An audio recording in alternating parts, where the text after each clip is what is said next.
Hi everyone, Agustin here of Wigs Philippines, the original. So for today's video, I'm going to give you a demo of this very beautiful wig. So this wig has been with my client for a couple of months na. So nagpagawa siya last year. And of course, it's time for her silk press treatments. What is silk press treatment? Silk press treatment is like same as Brazilian treatment.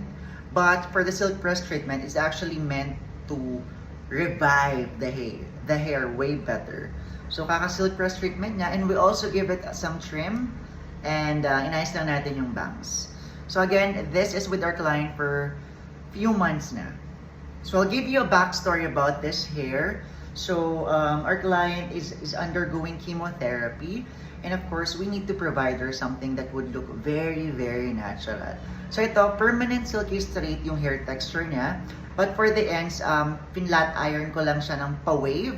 But yung pagka-straight niya, ganyan talaga siya. After washing, tusok na tusok ko ito. Alright, we also added bangs. So, yeah. I'll show you the inside cap construction of this wig. So as usual, ang normal na ginagawa natin is the free parting and of course the closed wefted cap with their little logo on the side.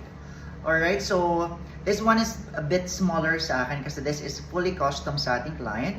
But I want you to see how it looks like on me. So again, this one is on the smaller side. Alright, hindi talaga ako gagawa ng content for today because I do have back pain.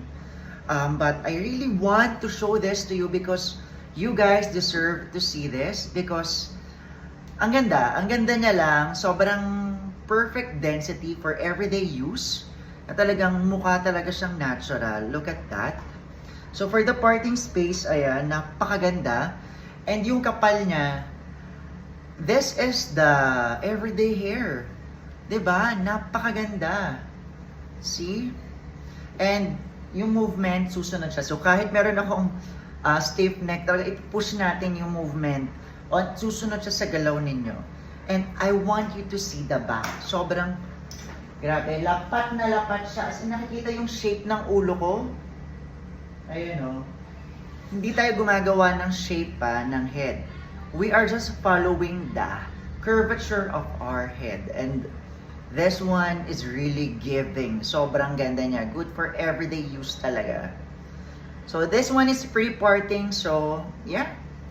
Again, this one is few months na silk press treatment lang natin siya. And some cut.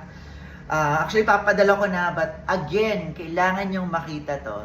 So someone is using this as an everyday wig. And she's pretty happy. And I hope ikaw din mapaligaya ko with our wigs. Alright, my name is Agustin. And this is Wigs Philippines, the original. Bye and have a wonderful day.